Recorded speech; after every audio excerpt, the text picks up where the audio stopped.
before I go into what's going on this year from my perspective, I guess, this is sort of a peculiar enterprise, always following the money. In 1974, I was an intern on Capitol Hill for a U.S. Senator from my native state, Delaware. And he was a Republican, and it was the Watergate scandal. And it was a little bit what you would call interesting. In that situation, the Republican senators were not anxious to talk to the media for obvious reasons. If they were too critical, they looked disloyal, and if they were too uncritical, they looked like there was something wrong with them. And so most of them left town or were hard to reach. And then 5 years later, I was at ABC News. Carl Bernstein was the bureau chief, and I was investigating the Abscam Scandal, which, for those of you who, probably many of you, especially the students, may not know what that is. It's the biggest investigation the FBI ever did of the Congress, in which 8 people went to prison. Members of Congress went to prison. And one fellow was stuffing cash in his suit pocket on video, shot by the FBI, and when confronted about it, he said he was conducting his own investigation, which was one of my all-time favorite lines. I also covered some of the trials. So anyway, that may have affected me in some fashion. It's possible. I was always fascinated by The Making of the President, the other series of books. I mean, actually, the seminal original series, Theodore White, the longtime Time magazine journalist and author, wrote The Making of the President in 1960, and then did 3 more books, 64, 68, 72. And they were like a fly on the wall kind of, that you are there kind of way of reporting, and no one had ever done it before that first book. And I enjoyed all that, being a little bit of a political junkie, I suppose, but I also noticed there were things that weren't being discussed. It was kind of the vanilla version of the speeches and the coronation and the waiting for the news that you become the president at 4 a.m. and all that. It's all very dramatic, and I loved it, don't get me wrong. But it wasn't looking at the other side of how they got there. And so, well, did I do that? Okay. Anyway, so with all that said, when I started the Center for Public Integrity, we started to look at some of these things. So one of the things we looked at, I was asked to go to breakfast by a famous state legislator who happened to be married to Jane Fonda, and I was wondering why he invited me to breakfast. And then I realized he was telling me about the Lincoln bedroom scandal. He had been at the White House in 1996, and he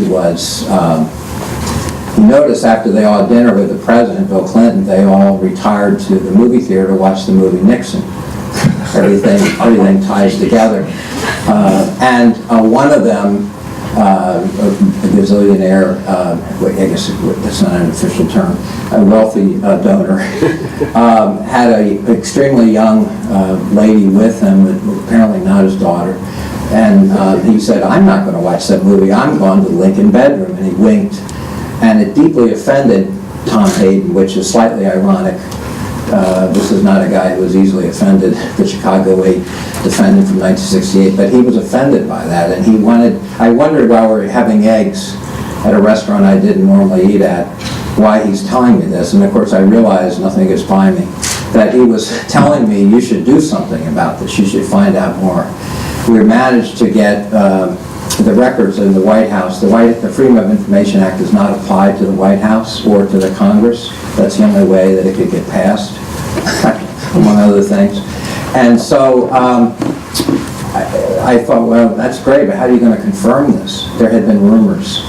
And so, but knowing a few little snippets that someone famous or a big donor slept over.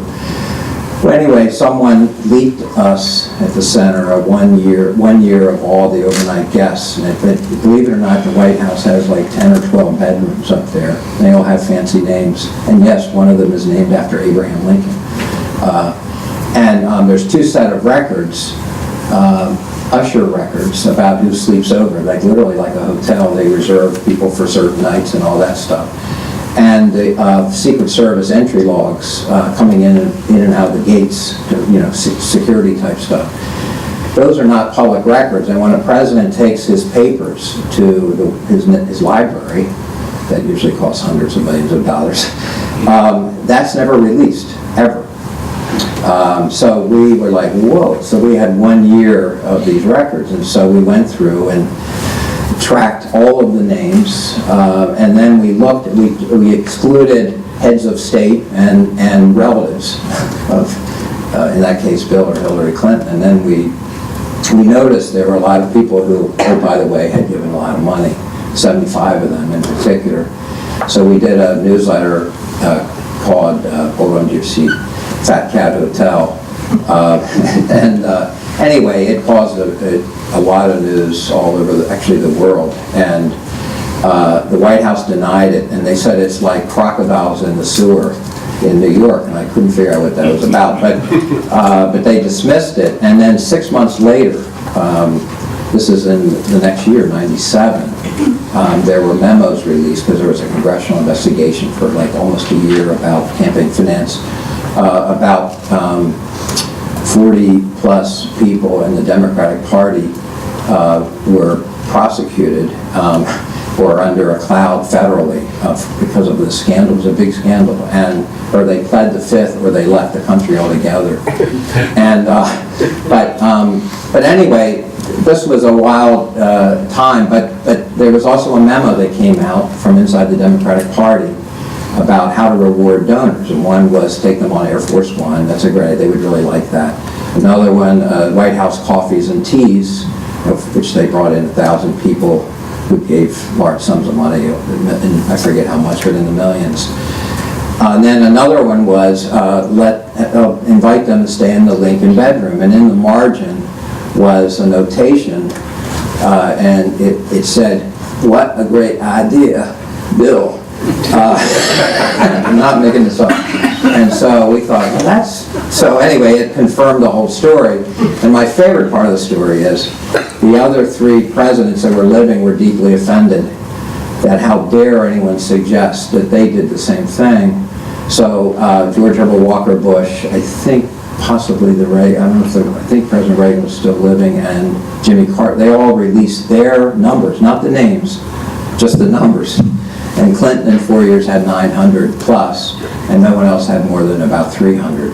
But anyway, that's just an example of tracking down one story about this, how kind of slightly strange it is, but I have to say it's not boring.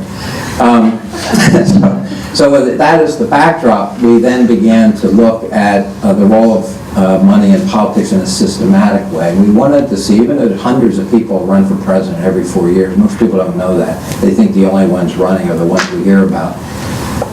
You can go down, I guess, to the Federal Election Commission, fill out a form and say you're running. The problem is you're not going to be heard from again unless you have money or you have some way of reaching the public. So anyway, we then did 3 books called The Buying of the President, and over the course of the next 12 years, this was the one that was the bestseller in '04. But what we did was we would take a year and a half before the election, and we would track every contribution that they had ever received, the presidential candidate, the major ones. I'm not kidding. And we would I wanted to know, I was the editor and the co-author. We wanted to know who was giving the most money, and of course the other side of that is, and what were they getting in return? Because usually people don't, I mean, some people are just generous, and that's wonderful, I guess, whatever the cause. But other people don't do it just for that reason. And so we wanted to just see if there was a connection. I mean, we had a feeling there might be, but we didn't know. So, of course, everyone we looked at had a connection, without exception. Clinton's biggest donor was Goldman Sachs, which had bought up all the old S&L properties when the Resolution Trust Corporation was created, but many other things. They had bankrolled a lot of his campaign stuff. Phil Graham, who said, "My best friend is ready money," when he was running for president from Texas, his number one donor was the National Rifle Association. He had introduced or sponsored 18 bills regarding gun rights for the NRA. That was the #1 donor. My favorite one was Bob Dole, which I mentioned to Mark's class earlier today, who essentially helped the Gallo wine family. There are no kids in Kansas, but the Gallo, Ernest and Julio Gallo, had given hundreds of thousands of dollars to this campaign. He was the #4 donor. And we couldn't understand why they were doing that. Actually, they were the #1 donor. #4 was Archer Daniels Midland, which had purchased a condominium for Mrs. Dole, and she'd have to pay it for 8 months or a year, and it was a low interest rate. But so all these things are like jumping off the page when we're digging through this stuff. That was the '96 book. 2000 was an Enron situation. It was very interesting. Of course, that's around the time the Enron story broke. George W. Bush said that there was no connection with, he referred to Mr. Lay, the CEO, Kenneth Lay, and like he didn't know him. And there were Freedom of Information requests with the state of Texas, and there were 300 letters and emails in which he would refer to Kenneth Lay, who had been the co-chair of his father's re-election campaign in '92. He referred to him in his emails and things as Kenny Boy. So there are things like that that were just becoming quite apparent, and we found that both Clinton and both Bushes had done a number of favors for Enron, numbering over 40 legislative favors over the course of 10 or 20 years. I forget. This was published somewhere. I just don't know the numbers cold. So anyway, you get the idea where I'm sort of coming from. We started to see something else happen from '96 to 2004, and this, of course, relates directly to today, which was outside money. There started to be a phenomenon where outside groups would start to contribute large sums of money, not so much in '96. I'm trying to think of the numbers. I think it was 150 and then 300 million, and then it started to build up with each 4 years, to the point now where the numbers are huge, and we'll come to that in a minute. But we started to notice the pattern in which a candidate would claim to be independent of these groups, but they would, of course, they were the same people that worked in the party or in the state. It seemed like they kind of knew each other. Sorry, I'm just trying to, I kind of think they did. But, and you couldn't prove it. Of course, Stephen Colbert a few years ago created his own, I think, super PAC, which is an illustrative. But anyway, that is all the background to today. And just saying that there's a history here of starting to show money actually becoming quite notable. Part of it is the number of primaries. When Kennedy and Nixon went at it in 1960, there were only 6 state primaries. Today, it's in every state. So right off the bat, the candidates do have to spend more money to be fair. That's a reasonable point. As your dean mentioned, the Joe McGinnis book was a big deal about the selling of the president and the media, and I'll come back to that and maybe even close with that, because the media role in all this is rather notable as well. But before I did, I wanted to just start to talk just a little bit about what's going on this year, because it's, I guess I'm not supposed to touch that, okay. It's become yet another unusual, actually historically unprecedented thing. We are in a situation now where now the presidential election is 2 full years, bearing in mind the president only serves 4 years. So for 2 of the 4 years, they are in campaign mode, and in the other 2 years, they're thinking about the campaign mode, or they're recovering from the campaign mode, or so the governance factor in relation to the election thing is really interesting to me, because that's not always been that way. It's really gotten, I would, just as a citizen, I think that's a little out of whack. So it's become, well, basically every 4 years we say that the American people have to endure the longest, most expensive election in the world until the next election. And every one we have is always more. There's no country on earth that has election cycles this long or this expensive, and that's not just this year. That's been going on now for 10 or 20 years. And so, yes, of course, this race this year for the White House is easily it's the wildest, which we're fairly aware of, I think, and most expensive, and also the media circus that we've ever seen. Now with all the cable channels, with webcasting, with everything. It's really in some other place. I don't think anyone has seen anything like this. I certainly haven't. The other thing that's happening is you also, speaking of the outside groups and the large donors, as you know, they're super PACs, which are these large organizations. They do have to disclose their donors, but they're operating independent, quote unquote, of the campaign. But there's also what are known as 501c4 groups. Those are mysterious so-called dark money groups. C6 is also, those are IRS tax code things. And that means what they do with their money and how they spend it, there is no document that tells you this. And that's why it's called dark money. And this is in the hundreds of millions of dollars, and I'll come to some of that in a minute. But there is one family, of course, which has gotten a lot of coverage, which you've heard about, that I have skirmished with myself over the years, dating back to the first Buying the President book, where I was summoned to a lawyer's office. But the Koch Industries, the two brothers that are the co-owners, Charles and David Koch, and other billionaires of similar, I guess, views politically, pledged a few months ago that they're going to spend $889 million this year on the presidential campaign. That is twice, that's double what the Koch brothers, but also their colleagues, their whatever you call them, the group of them had spent in 2012. But it's also, wait till you hear this, it's equal to what the Democratic and Republican parties, the entire party, spent in the 2012 election. So this amount of money, almost $900 million, is unprecedented in U.S. history. No one has ever remotely seen numbers like this. It is all entirely legal. That gets back to the Supreme Court, a series of decisions from Buckley versus Faleo back in '76, all the way up to Citizens United in 2010, and some other decisions, the Cutchin decision, which came after that, which we can talk about. But another way of looking at this, and there has been some fine reporting going on in the last several months by some media outlets. The New York Times broke a story back in October. They did all the campaign money, tracked every penny from basically January through June 30th of 2015, the first half of the year. The story itself appeared in October, because it probably took them that long to get the information and process it.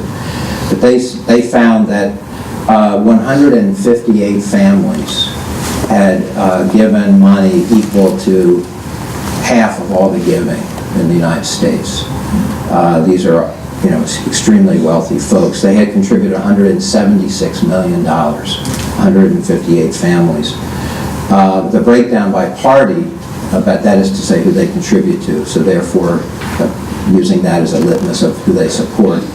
138 families backed the Republicans, 20 of them backed Democratic candidates. That's unprecedented. We've never seen that few families spending that much money in a presidential campaign. It's simply just, there's no way to compute that. And so that's where we are, but it actually sort of goes beyond that, I'm afraid. If you go really deep, I'm not trying to turn this into whatever you want to perceive it as, possible class issue, but a majority of the last 10 elected presidents were millionaires prior to being elected. Roughly half of the Congress today, House and Senate, are millionaires. 5% of the American people are millionaires. Bearing in mind, financial disclosures for House and Senate members do not include their homes. This is without knowing their homes. So these are conservative numbers. So does that mean that the Congress is becoming, the government in general, legislative and presidential branch, is becoming less representative? I think there's a fair case to be made, at least from who they are and where they come from, that it is. When I was on book tours for the Buying the President books, I used to say, look back to Harry Truman and Abraham Lincoln, two men from different parties who were not rich, frankly. And I said the idea of them running today is kind of a quaint notion. In fact, there's a reason why Frank Capra did not make a sequel to Mr. Smith Goes to Washington because it became a Stephen King movie.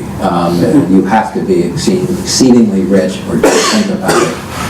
And so that is a relevant fact, and it's just, it's not illegal as long as we have the current system. That is how it works. It's not how it works. It's not at this level and at this extent. I was just for 3 months in England, and while a lot of the members of Parliament also are exceedingly wealthy and everything, the wealth factor doesn't seem to be quite as garishly apparent as it is here. And then I'll return slightly to, and the question is, who's getting wealthy from all this? I mean, who's getting all the money from all this money spent in a campaign? But whoever wins the White House this year will spend close to $1 billion with a B, $1 billion. That's never happened before. And the question is, who is going to get an awful lot of that money? Well, it's going to be the media corporations. In 1980, media corporations did not make more than, I think, 80 million or something like that, but it was not a lot of money. This election, actually in the last cycle in 2012, they just as federal races, I'm only talking about Congress races, congressional races and the president, was 3.8 billion, and there are multiple estimates depending on the methodology in which group does the research, but the most conservative number is 3.8 billion from 12. The estimates for this one are $4.4 billion. So we have this really strange situation that if you don't have large sums of money and you don't have one of these dark money or third-party cutout groups helping you, you're going to have a hard time. And then there's the free media. There's a certain candidate you may be aware of that I'm thinking of who actually has not spent all that much money, ironically, even though he's a billionaire. I'm referring, of course, to Donald Trump. He was 6th or 7th or even lower among the Republican major GOP candidates last year.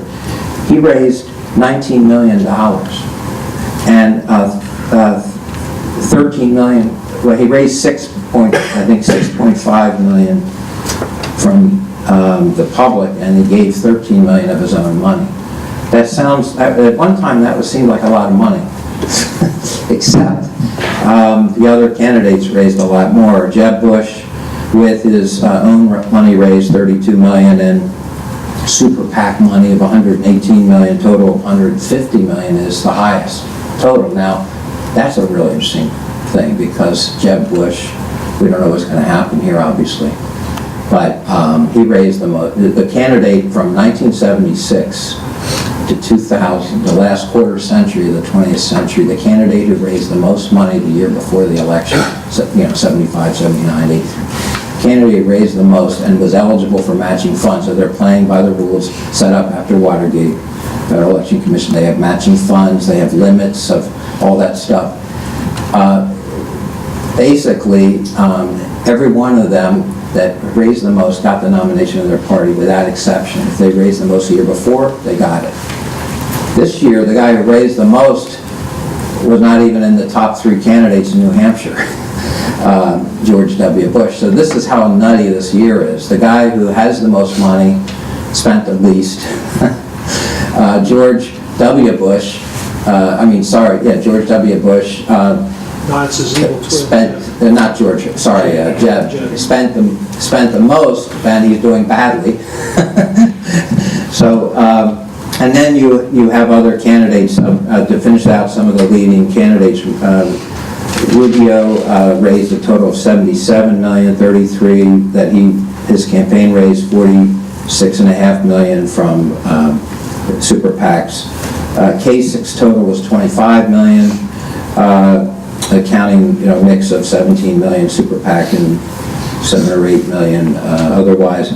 Cruz raised a lot, and I forgot to add it up, but it looks like it's basically 90 million. This is before the end of, at the end of 2015. Half and half, super PAC and contributions. And on the Democratic side, Hillary Clinton raised 115.6 million, the most of the Democrats, of course. There were some others at one point, and I'll come to, and then Bernie Sanders, really an interesting case, 75 million, but a very, as we've been hearing, a large percentage of them individual donors, and no outside money. He's the only candidate with no super PAC that's helping him, that's been at least recorded, not in 2015 at least. But anyway, this is the landscape that we have today. We have a Federal Election Commission that was created after Watergate. It began an operation in 1975. At this moment, my researchers and I have been investigating the Federal Election Commission.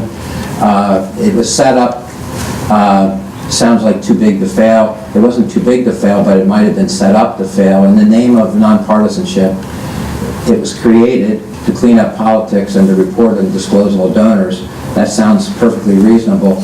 But they also, if they're going to report a violation, potential federal law violation, and deal with the Justice Department, they have to have a majority of their commissioners. Well, there's 3 Republicans and 3 Democrats. Funny how that works. They're always tied.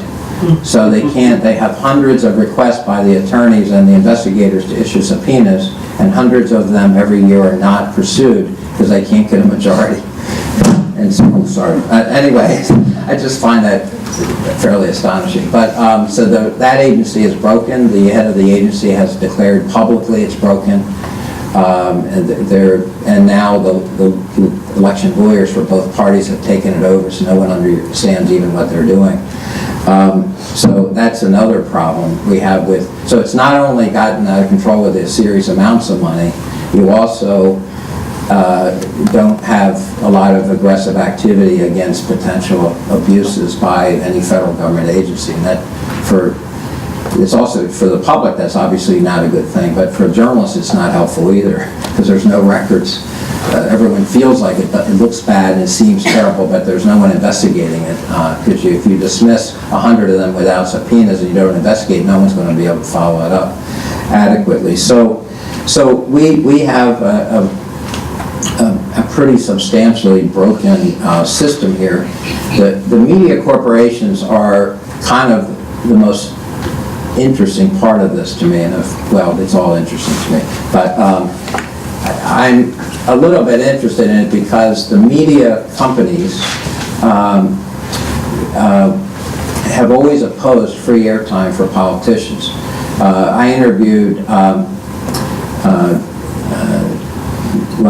Jimmy Carter about all these things, and I'll come back to that in a minute, but I also interviewed John McCain and Russ Feingold, the 2 senators, one a Republican, one a Democrat, who of course did the famous McCain-Feingold campaign finance reform, which was upheld by the U.S. Supreme Court in 2002. It wasn't all that effective, but at least there was some attempt at putting some brakes on or some limits.